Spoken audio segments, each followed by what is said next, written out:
Sveiki! Artėjant pavasariui kyla noras nusimesti ir drabužius, dengti kojas, rankas, bet dažna moteris abejoja, kadangi ant kojų būna tokių dalykų, kuriuos norisi slėpti. Ir apie tai mes šiandien pakalbėsime su flebologijos klinikos kraujagyslių chirurgu Rolandu Dagilaičiu. Amsi visos moteris, kad parodyti kojas, jūs nori turėti gražias kojas. Ir ypatingai tas pasireiškia pavasarį, kada jau keičiasi kelnius tas sezonas į sijonų sezoną.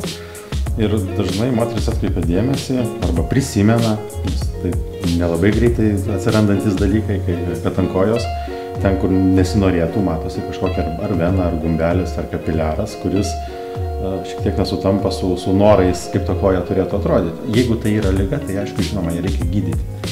Jeigu tai yra tik estetinė problema, tai čia jau priklauso kapiliaras, bet jisai, kaip sakant, toksai vienišas lokalus, kad ten kažkur tai kosmetinis defektas, tai jau priklauso nuo to, ar žmogui, ypatingai moteriai, jisai trukdo ar ne. Jeigu jisai netrukdo, o venos visos magistralinės, sakykime, yra sveikos, ne, tai tada daroma tik tai tuo atveju, tas koreguojama, jeigu žmogui to reikia. Nes, sakykime, jeigu moteris nori apsivilkti sijoną, sakykime, ir jinai to negali morališkai padaryti, nes jinai žino, kad pas ją čia matosi mėlynas kažkoks tinklas, rezginys ir moteris dažnai galvoja, kad visi tą mato. Tai, gal ir mato, bet jeigu tai sukelia kažkokį tai emocinį diskomfortą, sakykime, tai visi dalykai yra išsprendžiami. Daug žmonių galvoja, kad jeigu ateina pas chirurgą, ypatingai, ne, tai chirurgas jau čiutne galanda skalperį ir jau pasiruošęs pjauti tą koją. Tai pirmiausia, skirtingom lygos stadijoms, skirtingom apraiškom, dar neaišku, pas jūs yra liga, ne? Mes pasikalbam, išsiaiškinam, kokia yra problema, tada visiems pacientams mes atliekam ultragarsinį dvigubą skenavimo tyrimą, kas šiai dienai pasaulyje yra auksinis standartas. Jis labai tiksliai parodo, pas jūs yra liga, ar pas jūs yra kosmetinė problema, ar tos lygos yra tiek, ar jos yra bėdos tiek, ta prasme. Ir pagal tai mes parenkam kažką, tai, ką pacientas, kas tinka pacientui. Tai gali būti, taip gali būti operacija, bet tai gali būti ir tiesiog skleroterapija. Tai nėra naujas gydymo metodas, aišku, jisai keičiasi po truputėlį, tobulėja. Anksčiau buvo skystis, dabar mes darome daugiau su putomis. Ten galima kombinuoti lazerį su skleroterapija. Ten keičiasi šiek tiek rekomendacijos, koncentracijos, dozės, kada galima, kada geriau daryti skleroterapiją, kada ne. Tai mokslas vis tiek tai yra vystosi, medicina yra mokslas, ne? Tai aš nemanau, kad tai yra naujas, nemanau, kad tai yra labai nepopuliarus metodas, bet galbūt jisai netiek suteikta daug visuomenė informacijos apie šitą gydymo metodą, tai daug žmonių tikrai apie jį nežino. Nes jie ateina jau iš karto čiutne gultas ant operacinio stalo, o kartais sakai, o čia jums nereikia nieko, čia mes jums galim per 10 minučių išspręsti šitą problemą. Tai užima sumoj su visko apie 20 minučių. Šita procedūra, jinai, negali sakyti, kad žmogus nieko nejaus, ne? Tai yra labai plona adatėlė, kaip keliu įduriama į tą gydaujamą ar venutę, ar kapiliarą ir suleidžiama cheminės medžiagos.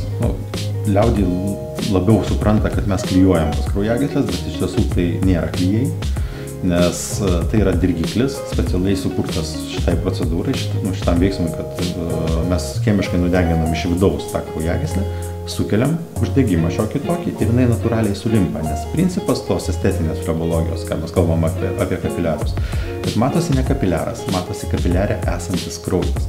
Jeigu mes suklijuosim spindį, tai tas kapiliaras bus, bet jame nebus kraujo ir jo nesimatys. Tai yra saugus gydymo metodas, jis veikia ten 10-15 cm nuo suleidimo vietos toj zonoje. Ir toliau jisai niekur nenueina, niekur nenukeliauja ir niekur kažkur nuotolinių būdų kažkur tai nuotolėliau jisai nieko nei gero, nei blogo nedaro.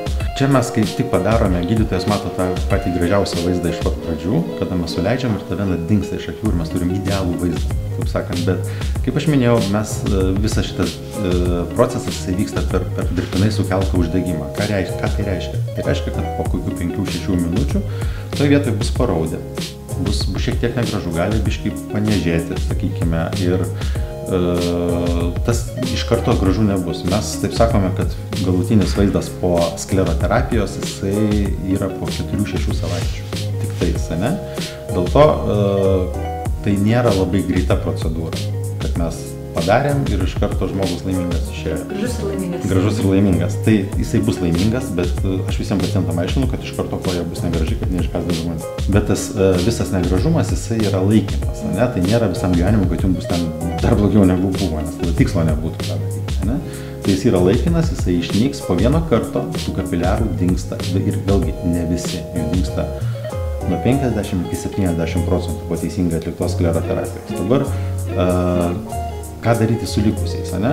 Likusius mes galime vėl papildomai klijuoti, pakartotinai vėl tam daryti tą procedūrą, bet ne anksčiau kaip po 6 savaičių.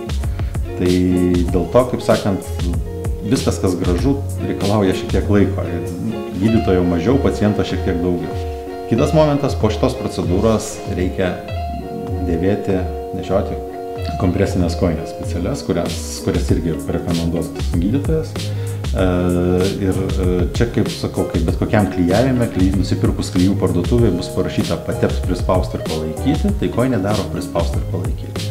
Pagal tą metodiką, kurią aš dirbu, kompresinės kojines reikia nešioti 2 savaitės laiko, nuo ryto iki vakaro. Tai dėl to 2 savaitės rekomenduoju vengti fizinio krūvio iki prakaito, pagal galimybės, tai nėra tabu, ne? Mėnesį nesikaitint, pirčių karštų vonių, lygiai dėl to pačio, kada žmogus kaista, jisai vėlgi davinėja šilumą, jisai plečiasi, ne? Veidas raudonas pirty pasidaro ne dėl to, kad ten kažkas tai, o dėl to, kad išsiplečia kapiliariukai smulkus, intensyvėja kraujotaka. Ir mėnesį laiko, kadangi tai yra šioks toks odos sudirginimas, oda tampa mažiau atspari ultravioletui, mėnesį laiko rekomenduojama yra vengti tiesioginių saulės spindulių. Tai nėra brangi procedūra, tiek, kad jos gali reikti 2 arba 3, bet procedūra kainuoja taip nuo 60 iki 90 eurų. Čia yra investicija į savo sveikatą, į savo grožį ir į savo gerą savijautą. Tai tokia... Nedidelė investicija. Mes nuėję į kavinę kartais galim išleisti ir daugiau, iš tiesų, ne? Tai ir turėti valandą malonumo.